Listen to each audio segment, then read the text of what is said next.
Space is no longer the final frontier. It's the next battlefield.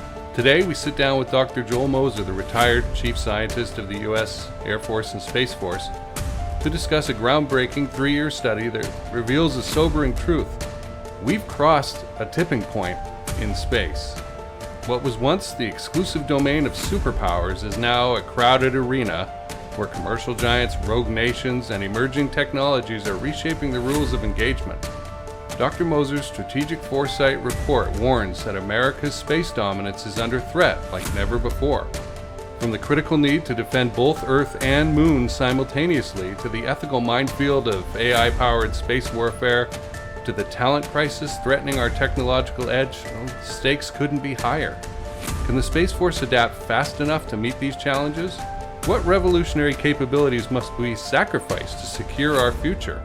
And what threats are we dangerously underestimating? Let's find out. This whole cloning situation is an ethical nightmare. We're basically committing identity theft against ourselves. Oh, come on now. From a utilitarian perspective, we're maximizing social benefit. Think of the advancements we can make. At what cost? We're playing God with genetics. Oh, please. We're hardly Prometheus, though. I do have some ideas about stealing fire from the sun. Dyson sphere started. Absolutely not. We need to shut this whole operation down. But consider the trolley problem here. If we don't use clones, how many potential scientific breakthroughs are we sacrificing? That's not how the trolley problem works. I've got a great solution. We'll make a clone to pull the lever in the trolley problem. Ethical dilemma solved. You know, for once I think we're in agreement. Pebble's ethical subroutines definitely need a debugging. My name is Jason Canigan. I'm the founder of Cold Star Technologies, and I wanted to find out what is really going on in space and defense. So I started interviewing experts in the field, and over the past number of years have met with over 150 academics, engineers, business owners, venture capitalists, military, and government officials. I call this effort the Cold Star Project, and it's where you'll ride along with me to find out what is really going on in space and defense.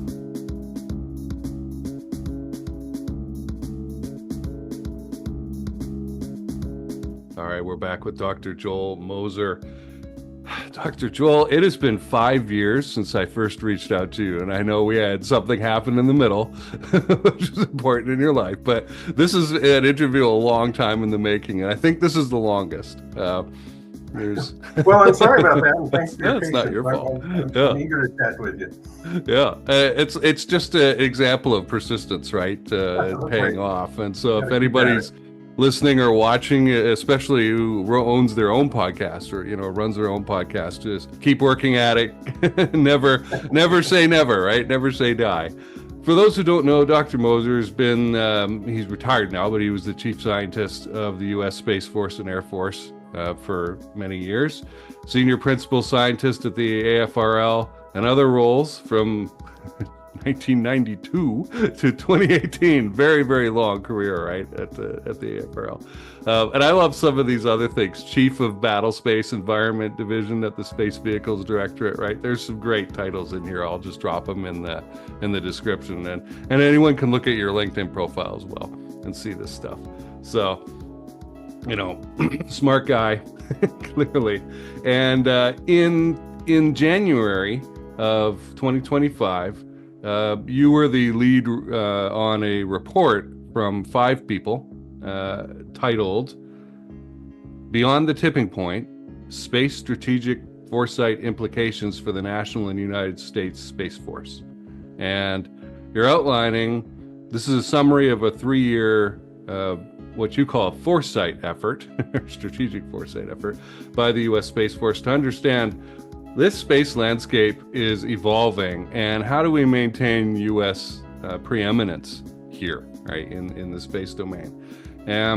So for you and your colleagues, you conclude that space is past a tipping point where it's transitioning from a limited government-controlled area. Even Ralph Dinsley and I talked about this, about space behind the national security firewall until the last few years or so, right? And now a lot of that's coming out into the public domain. And so it's moving to a bigger playing field, more players on it, and activity across commercial and civil and military sectors. So A lot of the military people in the early time threw up their hands and went, "Oh my gosh, this stuff should still be behind the security firewall. What are we going to do?" Some adopted the new approach, right, and began to adapt. So there were some main principles here, four central observations. So space is a common domain. Military power and terrestrial operations are now, coming together. And that is actually the math for national power, right, according to the report. There's a dual mandate for the United States Space Force that you point out, which is a toughie. Simultaneously, it has to support earthly military operations and space-centric operations, right? And it has to ensure the protection of U.S. interests from low Earth orbit to cislunar space and beyond, right? And it has to do this with both the technology and the architecture, right?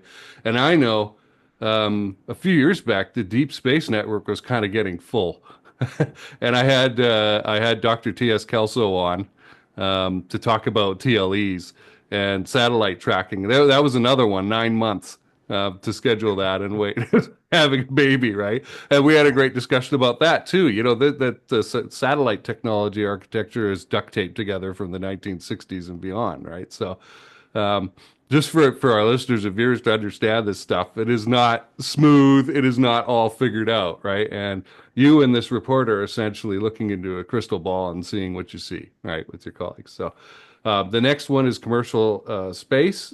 You believe that a commercial space economy is coming, and that's important. I agree.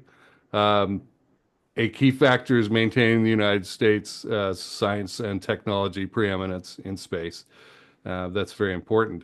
And so this report really is covering all these specific actions and strategy that you believe that the United States should be doing in the Space Force. So let's begin with this. You point out a commercial space tipping point in a major acceleration that you believe is going to happen after, I believe, 2032. Uh, Tell us about what specific technological and economic factors that you see that you think are going to be the primary drivers for this acceleration. I see a lot of still dependence in the space and defense field on the commercial side on government funding, whether it's military or NASA NIAC or something like that, right? So I'll let you talk. Yeah, well, first let me say thanks for the great intro. And sorry it took so long to get on this on the calendar, Yeah, but had a good reason. um, yeah, and just to clarify some of the background here, you listed you talk about me being the chief scientist of the Space Force. The actual title was Director of Science, Technology, and Research for the Mhm. United States Space Force. That's how I got into this forward-thinking, long-term foresighting. Is science is a slow process. It Mm. sometimes can take 5, 10, 20 years to go from some phenomena identified on a bench to something that's fieldable as a piece of kit for a warfighter.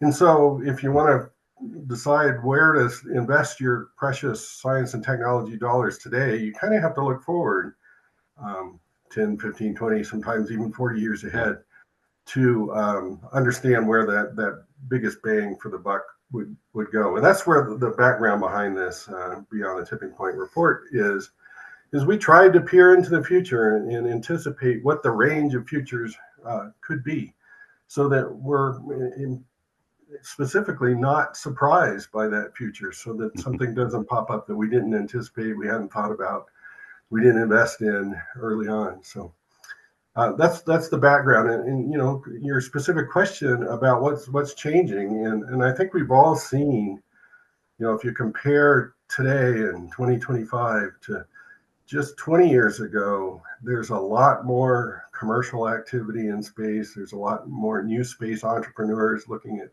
things to do. The cost of launch has obviously dropped tremendously. The size of electronics and capabilities has shrunk, so to lead to smaller spacecraft. So all these things have kind of converged to get us beyond the tipping point in terms of space is a very viable commercial domain for developing new capability and new things to do. And I think we're only going to see more of that as the cost of launch continues to drop, as we continue to talk about larger and larger constellations. 20 years ago, it would have been crazy to talk about constellations of thousands or tens of thousands of satellites, but that's normal today. That's just going to continue. And I think there's a lot of untapped areas that we haven't seen development that we're on the verge of seeing, enabled by things like the miniaturization of electronics and the drop in cost of launch. We talk a lot about up mass and getting things into orbit. We haven't talked as much about down mass and getting things from space down to Earth, things that might be mined from the moon or asteroids, and the value of those kind of things, or the in situ utilization of material in space. I think we're just now starting to talk about those kinds of things, and in manufacturing and logistics in space are all to come. And then there's going to be the applications that we haven't even thought about yet, that are going to grow. So we're really in a very rapidly evolving curve in terms of space development. And I think we're just going to see amazing things over the next 10 years in space, over the next 5 years for that matter. Okay. Yeah, I have been a big believer in, I mean, the whole reason I got interested in space was asteroid mining when I was like 16 years old. Back in high school in the 90s, right? Probably 1990. I read about it and, oh, this is so cool, right? And I remember somebody telling me that's fantasy, right? And I said, no, it's science fiction. But by 5 years ago, 10 years ago, there were real companies, Planetary Resources and another one that were really going after this. They both gone defunct and been acquired, unfortunately. But there are others. It will happen. Yeah, no doubt it's a hard problem. Yeah. That one in particular is Yeah. not simple, and it's going to take some advanced technology. And we're not quite ready for it yet, but we're going to see that technology developed. Right. Over And very I short know I want to see some orbital infrastructure, right? We need things to hang things off of, to build on. I'd like to see a space forge. I'd like to see Rhonda Stevenson and Above Space get some space rooms up there, right? Some labs Yeah. or whatever. And I honestly believe that's a field of dreams situation. Build it and they will come, right? If they create this lab space in orbit, suddenly, and it's affordable, right? People will go, oh, I could use that, right? And they won't have been thinking, like you say, until the point that it's available, that it's an option. And then suddenly they will, and it will go from 0 to 1 very quickly there. Okay. Let's talk about the dual mandate trade-offs. So this is basic economics, guns or butter, right? What do we produce here, right? Resources are always finite, like you talked about. So are there any specific near-term capabilities or programs that the Space Force might need to sacrifice to prepare for this dual mandate? The supporting terrestrial operations and leading in space-centric operations, maybe in the cislunar domain. Yeah, and let me talk a little bit about what the dual mandate means. You indicated it there, but today space, and it's been this way for 40 years. Space has been a supporting domain to the joint warfight. So the Army, Navy, Marines, they're using capabilities in space like communications and targeting and position navigation and timing, to support their operations terrestrially. And that's a mission that's very important to the Space Force. We're not looking to shirk that at all. We bring our capabilities to the joint fight. That's what makes us a powerful nation, and we take that very seriously. The point about the dual mandate is that as the space domain itself grows, as there's more human activity in space, whether it's commercial, military, civil, there's more things that America has in space that need to be protected. And that's the other part of our mandate. And it's more in the future than it is today, but we need to be in a position that we can protect U.S. interest in space. And so that's the dual mandate. The problem is we've had lots of time since the beginning of the space age to build up that first capability. The second capability we need to be prepared for as this rapid advance in commercial development happens and activities in space grows, we just talked about. So you're right, to do it full justice, you at least need to double the Space Force's budget, if not more than that, because those capabilities need to be developed and matured and deployed and operated. So what do you do? Your question is, what do you give up today? Where do you take risks so that you can prepare for that future? And I think it's probably not as hard a problem as you might think, especially if you apply these principles of foresight and anticipation of what's to come. A dollar invested today for something that won't happen 20 years can be very effective. If you wait 20 years from now until it's an expensive, desperate fix, then you're talking about big chunks of the national treasury that you'll have to put towards developing it. So my first answer is, let's be smart about it. Let's anticipate. Let's think forward. Let's put our precious science and technology investments in wise places. The second is just basic economics too. We have a lot of old legacy systems that have been up there for a long time. Yeah. When their marginal value becomes less than their cost to operate, you should consider dropping that line. And we have old satellite communications birds that have been up there for a long time. We need to replace those, recapitalize those with newer, more modern, more effective, more efficient capabilities, which we're doing. But then we need to divest ourselves of the old capabilities. And that's hard because the space segment, the satellites and the operating those satellites is always just half of the equation. You also have the ground terminals. If you're talking about a satellite communication system, a Navy ship is going to build their ground terminals to communicate with an AEHF or whatever satellite. And those are usually procured separately. And so they're individual programs. And so that you end up with, you can't just shut off a satellite because you have all these users that have built systems around it. And so that really drives a lot of the rate at which you can divest. But assuming that you can do that and you stay vigilant in trying to free up funding, small investments in experiments and doing new things in space, like quantum optical links for hardened communications. We need to do some experiments to learn, to get under our belt some lessons about what it takes to do that. What are the unexpected gotchas and the second order effects that we aren't thinking about? We should be investing in those things today so that as we get out of the old legacy systems and into the new systems, we do it smartly. Okay. Yeah, we have opponents. I think some people in this country want to forget about that. How about dealing with Congress? Because the funding for this stuff has to come from somewhere. We don't want a Pearl Harbor and then a Herculean effort like, oh, now we got to create the atomic bomb, right? Which was a massive secret national program. We don't want to have to do that because, as you say, that's massively expensive. Maybe smaller projects along the way would be better. And yet, we've got congressional assistants who are often advising their representatives of what to do. And they might look at something and go, wait a minute, last year you said we should go this way. Now you're saying we should go that way. Like, why are you changing strategy here?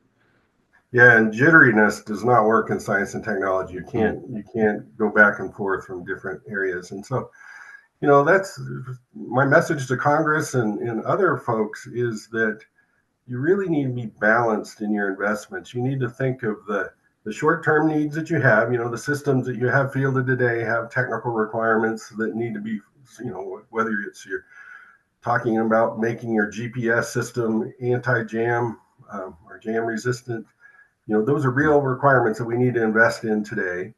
There's also, we know about the upcoming new systems that we're trying to field, we're launching today, like tactical SATCOM and things that are the next generation. And we need to make sure we're covering down on the science and technology that's needed for there. But we also need to think the generation after that. And that gets at this, the earlier you invest, the more effective that investment is. And so my message to Congress or anybody that's deciding budgets is to think about all three of those sort of time frames: the today, the tomorrow, and the day after tomorrow, so to speak, and make sure that you're allocating funds and budget across all three of those things, because sometimes it makes sense to take risk today to pay for a system that'll have great capability tomorrow. So at other times, like time of war, you just got to survive today to get to tomorrow. So you put all your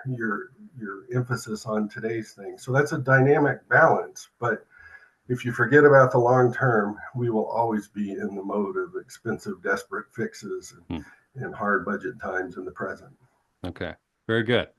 I like that you pointed out the legacy systems having stuff built on top of them and the operators using them and that. It's the same in the internet, the software world too, where it's like Jenga. Right? There's one piece of software that's like 40 years old, and this is true in IT critical infrastructure, right? For power plants and stuff like that. And then stuff's built on top of it, and this is the vulnerability, right? And if you pull that out, of course, the Jenga tower comes down. So it is dangerous to leave stuff there, but I'm also thinking like the farther into the future that you start to make stuff or plan stuff, the more out of date it's going to be.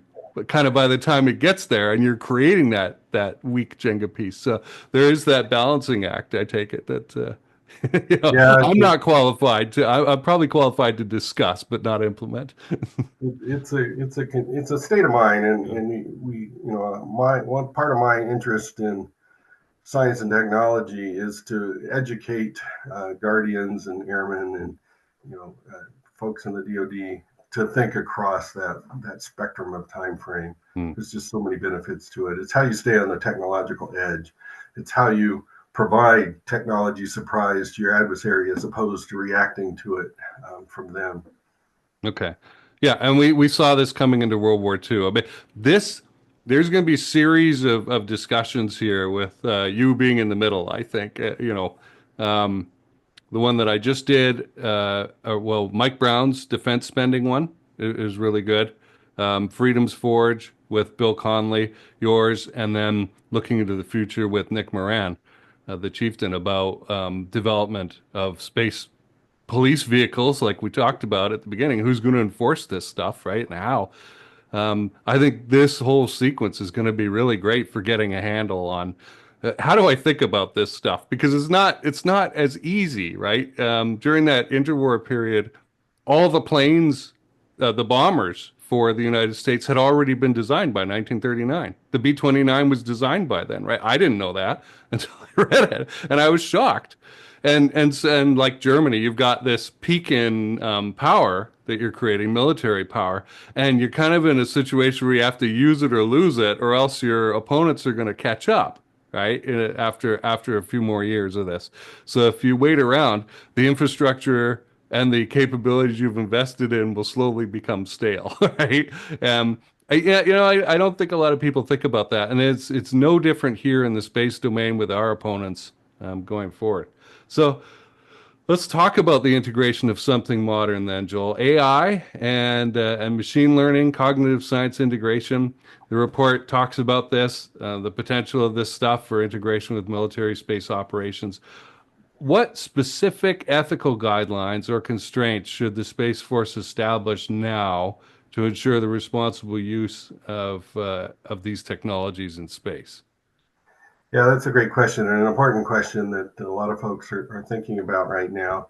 And just to put some context in this, one of the parts of the work that went into the Beyond the Tipping Point report was a series of meetings with different communities. And one of the communities we got with was primarily academia with some industry and government folks. And we asked them the simple question: what areas are most likely to surprise us in the future, where developments will happen that have an impact on national security that we might not anticipate? And we had a lot of cross-disciplinary people from different backgrounds thinking through this problem and thought through it for several days, and eventually came up with a short list of AI is probably the first. And by the way, we did that meeting back in 2022. So I think ever since that time, AI has continued to surprise us, Hmm. thinking of things like chatbots and large language models and the like.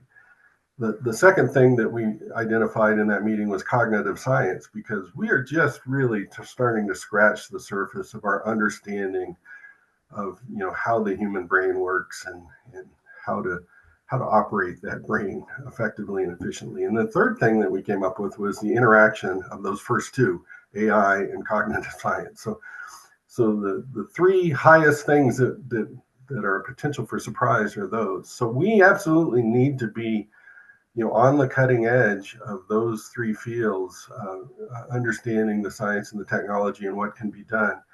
But you're right, there are ethical considerations, and there's a lot of folks, putting a lot of thought in what are the guardrails from a Department of Defense perspective in using AI, whether an AI should be allowed to operate completely Mm. autonomously without a human on the loop, or whether you can trust an AI, or whether the AI can be transparent. So I would say that field is evolving, and we're figuring out where those guardrails are as they become more and more powerful AIs. And, it's going to be harder to find those edges, Hmm. the boundaries to put a stop on them, because you're going to want additional capability, but you need to deal with it. And the other thing that we need to keep in mind is we do have an adversary, and the adversary may or may not have the same ethical guardrails as Right. we do. And that mismatch can be a surprise of its own, and we have to be aware of that. So Right. it's a very active area of thought and research, and I think we don't have the answer today, but we're certainly not in a position where we're ready to hand the keys to a lethal weapon system to a purely autonomous AI. Right. Will we get there Who someday? Probably. who ultimately makes that decision? Does that go up to the president or the Secretary of Defense or something? Yeah, I know. I think ultimately it is policy decisions Hmm. that will come down from the top levels of government. What is Okay. acceptable and what isn't. Yeah. Parallels I could think of history, are, are we using poison gas, right? Right. Like the Germans did. This is the equivalent, right? Or do we lay off? And I mean, these false positives from electronic information have been happening for a very long time, right? Right. There was a Soviet officer who saved us all from Armageddon at one point.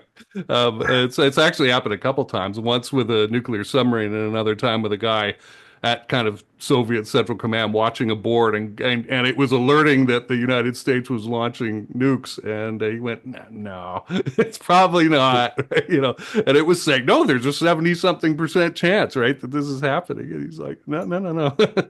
Let's wait and Yeah, see, which is a gutsy, dangerous decision, right? that's right. For your It's the side. things So that keep us up at night. yeah. Absolutely. And AI really is a kind of a black box, right? Input comes in, nobody really knows what goes on. You can't track everything, right? That goes on inside, and then data, information comes out. I had boy, this is going back before AI. 2017, 2018. I was in Wilmington, North Carolina, and I attended a UNCW lecture by one of the two chief data scientists at LexisNexis, which is like, if you think Google's the evil empire, no, LexisNexis is, and he said that. So quoting him, and we talked about data science back then, and I did an interview with him that ultimately we couldn't release, which was too bad. The company just kind of shut it down. That's what happens, occasionally. But I got to see from the inside what data science was like, and he was telling me about, this is what it like, and he was in charge of fraud detection, and so we get to see a lot of networking maps, and he'd be like, "This is what fraud looks like," and it's a dot without many connections to anything else, right? As opposed to like a strong network, which has many connections between things. So, it is a curious time, Yeah. and there is some autonomy. I think in the electronic warfare area, this is what I think of the one-upsmanship of, we develop this capability, our opponent figures out how to jam it, we figure out how to unjam it, right? They figure out how to trick us into seeing something that isn't there. We undo that, right? And the computers are operating so fast at that point. No human is making that decision, and we're hoping at the end of the line that the readout we get is the correct one, right? And we're not being fooled. So it's going to be just like yeah, that, yeah, right? yeah.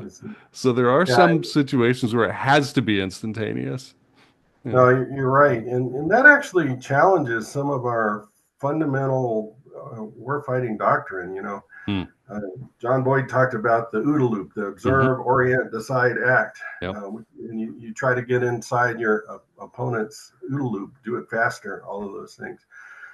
When you start thinking about AI, like you just described, as being autonomous and making decisions and doing the orient and decide part sort of autonomously, the humans are now orient or observe Mm. act, and we need to start rethinking what does that mean in terms of doctrine and tenets of warfighting, because they're Mm-hmm. going to be fundamentally different. Right. Yeah, I encountered the OODA loop through my operational excellence experience. I'm on the board of advisors of something called the OPEX Society, run by a guy named Joseph Paris, who put out a really great book on strategic OPEX. Like I was trained in operations management, and I always thought about it as lower level logistics operations kind of stuff, and he elevated it to strategy. And I was like, wow, So you see, yeah, that OODA loop there, and yeah, we don't want to become passive responders to information that's put in our face, because again, the computer could do that, right, as well. And I go back to the mid '90s when I was taking my operations management training, and we were taught a surprise consistent problem solving process, and it had a acronym SREDIM, SREDIM, and each of those means something. And the first one is select. In other words, how well do you choose the problem? And everybody, including me, I was 19 years old, wanted to run past select, right? And not give it the due that it deserved, right? It's, oh, I see a problem over there. Let's go solve it. No, back off, look around, wait a second. There may be better, bigger problems, more important problems, right, that you could solve. In fact, the tire fire going on probably can keep going on. And it's sad to say, right? But the business has been running while that tire's been burning for years, right? Well, why do we need to put it out now? It's not killing the business, right? But it's very visual and I can smell it, right? So it's that important part of it, that select part that I think that ties into this OODA loop and the AI deciding what do we focus on here, right? That giving up that autonomy, I think you're right. We're not ready for it yet, right? It's very good at operationalizing things that are known, like a Yeah. bill of materials and creating sub assemblies or something like that, right? But if it's dealing with the unknown, I'm not so sure. No, and that's a good point. And while we're talking about AI, Hmm. that the business of humans teaming with AI is a very interesting one, right? Because as you say, AIs are good at certain things, recognizing patterns, Hmm. assimilating large amounts of data. Humans are good at other things like innovation and intuition Right. and things like that. And there is some overlap between those. If you think of a Venn diagram, Right. there's an area where the the contribution of humans and AI, it creates something that's greater than the sum of its parts. And we talk about things like freestyle chess, where a Mm. human chess player teams up with an AI chess player, and the combination of the two of them can beat anybody, Mm. human or machine, individually. So I think there's a huge opportunity, and this is that intersection of AI and cognitive science. If we can figure out how the AI can learn from the human can learn from the AI, and Mm. create something that's greater than the sum of the parts. I think there's a lot of there. Today, even just with the evolution of large language models and the like, a lot of people, including myself, turn to LLMs to, brainstorm or to ask Mm. questions and to Mm. bat ideas back and forth. That's a good thing. And I think that enhances the human experience to include that. What we have to not do, and we have to watch out for, and I think we have to explicitly watch out for, is not seeding all of our thought to large language models and AI. Hmm. Don't let it answer the question for you. If you're a college student, don't let it write the essay for Yeah. you, because then you're going to atrophy the human part of that equation. Hmm. And it really needs both sides of that. Yeah, yeah, super important. I ignored Chat for 2 years probably because I didn't think it was any good, right? I've had a 30-year history as a copywriter and made a lot of money selling stuff that way for myself and my clients. And it would just produce garbage. And I started about 2 years ago using it. And with the right prompting, and paragraph by paragraph, reminding it of what it's supposed to be doing and what it knows and what it just learned, right? You could produce some really good stuff with it, right? Better than first draft stuff with it. But you have to know what you're doing, I think, at the beginning. Yep. A recent project, and I'm going to share something personal here, that I've been doing is a cartoon for kids called Mew Space. And I had this idea years ago, 3 years ago maybe, and just wrote it down. I've got a couple of these of cats in space, right? And then why not, right? It's for 5 to 10 year olds, and I've got 4 episodes up that are now on its own channel, Muse Space, and it's like reading a book kind of online, right? There's a narrator. I use AI for everything. I had the concept, I had it come up with the characters, I have it write the script for a minute long episode. It takes 4 hours to produce these, though, right? So I'm not off the hook for the work. Then I Mm-hmm. go to GPT and I ask it for prompts to create each of the images. I go to Google's image maker and I have it produce those images. And usually, out of the 4 images that it creates, 3 of them are terrible. They've got 4 limbs, or there's an extra cat or something like that, right? And I have to keep refining it. It doesn't know how to make things upside down. You have to tell it the head should be near the floor and the feet should be near the ceiling. And then if it's wearing a tool belt, the tools will still be tucked in the wrong way. Right? But nobody's looking, you know? And so, but what this has enabled me to do, and then I put it all in CapCut and do the voices and that kind of thing with it in their AI voices, and I'm done. And it takes about 4 hours, like I said. Even though I'm good at it now after 4 attempts, right? It still takes me this time, but it's all AI generated. And I was in the last episode, I was producing one of the pictures, and I hadn't really looked at the what it was telling me to do. I was just copying and pasting it in, right? And it produced this like tuna meteor, a big fish in space, right? Again, this is for kids, right? And I was like, I don't like that. And then the thought immediately struck me, I don't have to like it. What's important here is shipping product. Is it amusing? Is it good enough? Are the kids going to like it? Yes. It's not up to me, right? And so what this has done is made it possible for me to produce these episodes quickly, right? I used the Zuno app to create a song, a theme song for it. Like I did all this in a day for the first draft, right? Once I realized, wait a minute, the time has come. I want to do something artsy, right? And so AI can really be powerful if you're using it this way. All and, right, and let's it and it's just growing in its yeah. capabilities. So next Hmm. year you'll be able to do even more. Maybe I'm sure. video. Yeah. Yeah. Yeah. I know Google's working on a video generator, but they haven't let me into it yet. So I don't know what its capabilities are. My latest analysis shows a disturbing trend. What is it, Pebble? Manufacturing executives are making critical decisions without proper data visualization tools. That's why today's episode is sponsored by Internal Business Intelligence by Cold Star Technologies. Pebble, why is your processing power showing that companies between 15 and 500 employees are... Operating blind, no dashboards, no real-time metrics. Don't let this happen to your company. Check out goldstartech.com/IBI. Thanks for the warning, buddy. Now let's run those system diagnostics. All right, let's talk about strategic neglect, which is an important topic in this report. You give examples of nations underestimating their adversaries' resilience or technological advancements, and I mean, whoa, who would ever do that, right? And people forget we're a fairly democratic society. It's not perfect, but we have to deal with Congress and we have to go ask for money, right, to spend things. In an authoritarian state like China doesn't really have that problem, right? They're not staffed with a government of lawyers all threatening to sue one another all the time.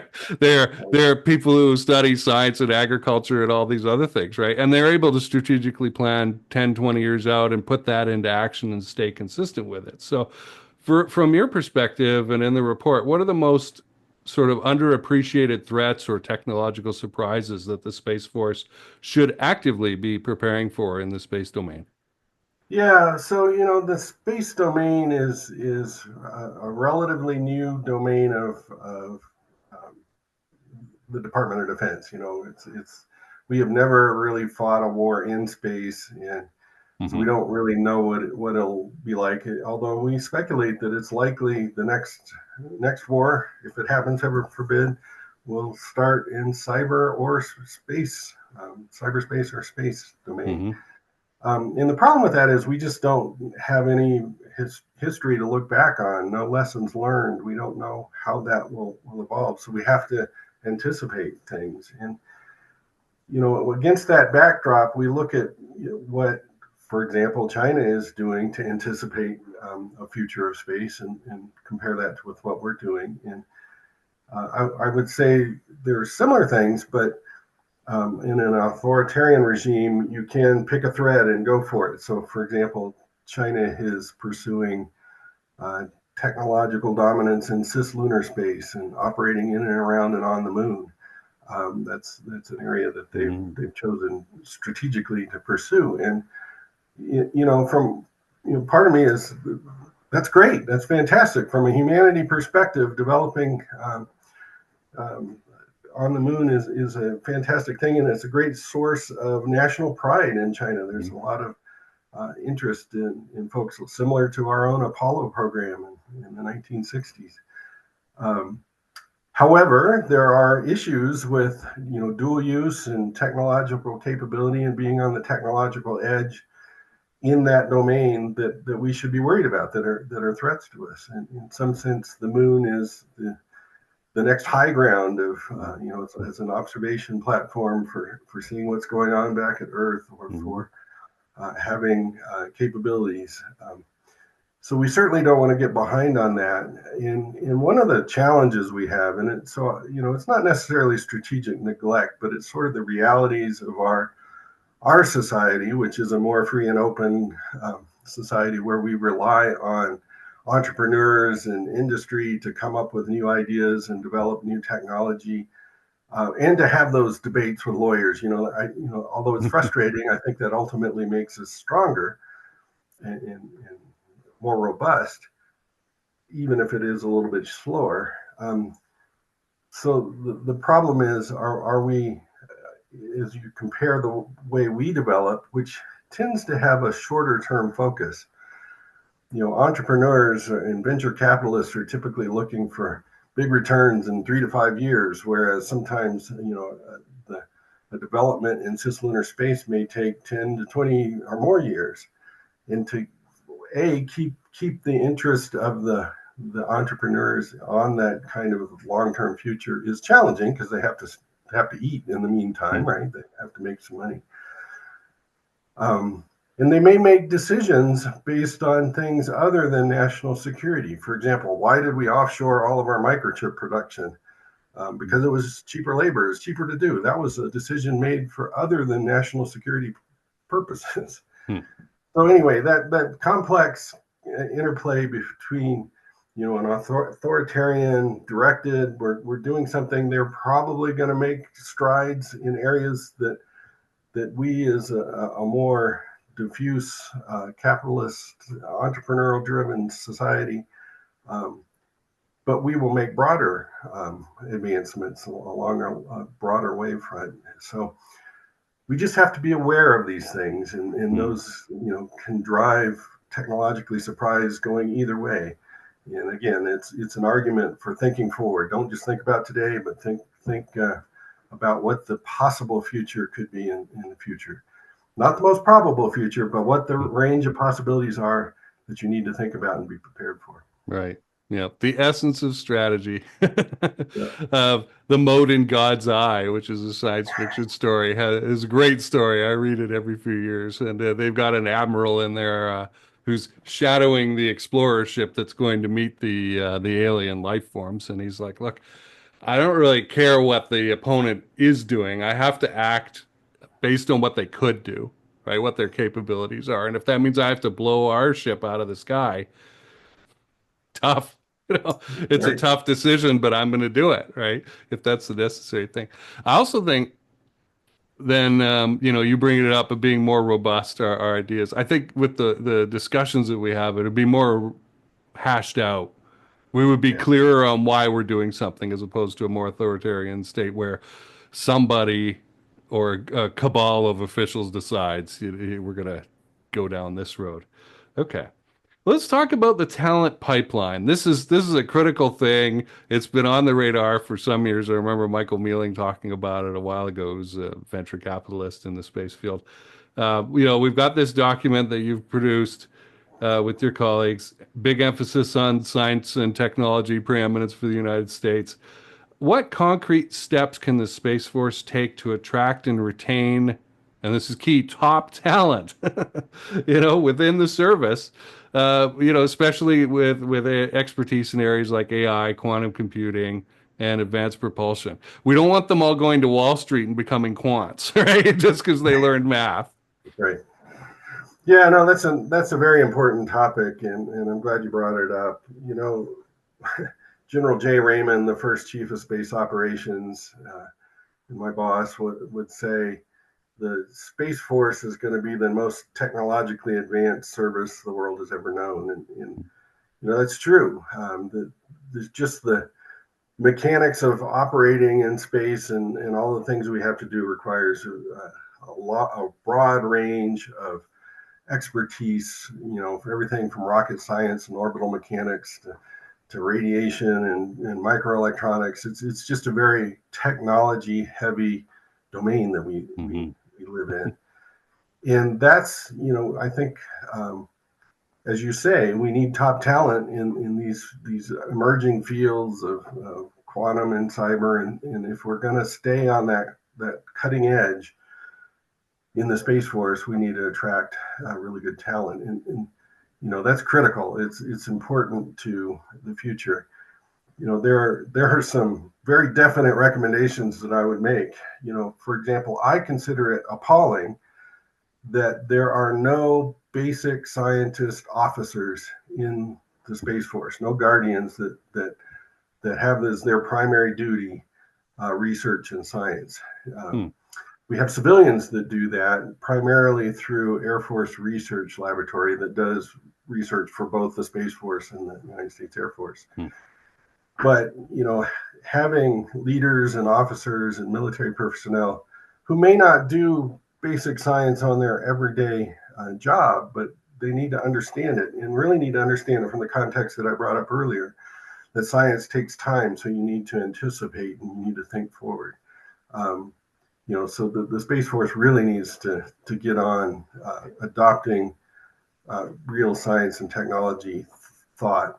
And another thing, when you introduced me at the beginning of this, you talked about all the neat titles that I haven't had in the past, and I am absolutely blessed and had a fantastic career as a civilian. I was never military, always a civilian in the United States Air Force, and then in the Space Force after it stood up, doing just amazing things. I got to sit on a solar observatory at the top of Sacramento Peak in New Mexico and do solar astronomy. I got to fly spacecraft doing first ever rendezvous and proximity ops in geosynchronous orbit. Just the things that by virtue of working as a civilian for the Department of Defense that I got to do are just truly mind-boggling and amazing. And there's a narrative out there right now that civil servants are somehow, extraneous, fat in the system that needs to be cut and lazy and not working. None of that is true. There are dedicated people doing science and technology specifically in the Department of the Air Force and other places in the Department of Defense across just a vast array, everything from human psychology, materials manufacturing, rocket science, information and quantum computers. There's just a wide range of opportunities to really dig in. And we need to attract the best people we can to do that. And part of that is just telling the story of the amazing things that you get to do when you're a Mm-hmm. civilian working for the Department of Defense as a scientist or engineer. And secondly, the importance of that in your contribution to national security and the service that you can provide. So we need to spread that message, and we need to attract our best and brightest, the best that are out there, and let them know they will be very happy working in this environment for all the great things they get to do. Very good. Yeah, and for folks who want to hear a little bit more about a couple things that you mentioned there, the Air Force Research Lab, when Colonel Felt was in charge of the New Mexico AFRL, I interviewed him a couple times. He moved on to the Pentagon, and we Mm-hmm. still keep in touch a little bit.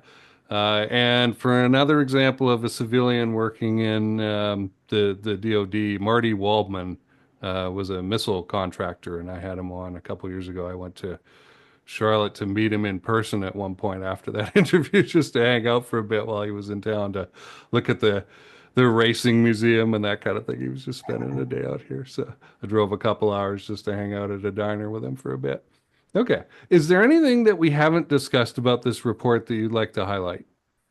Well, I encourage folks to read it because Mm-hmm. you'll get to see the results of a 5-year long effort to try to do some foresight. And just to give you a flavor of how we did that, we looked at possible futures where tens of thousands of people will live and work in space in the future or not, or that the size of the space economy might grow 10 or 100 times or not, and a future where the U.S.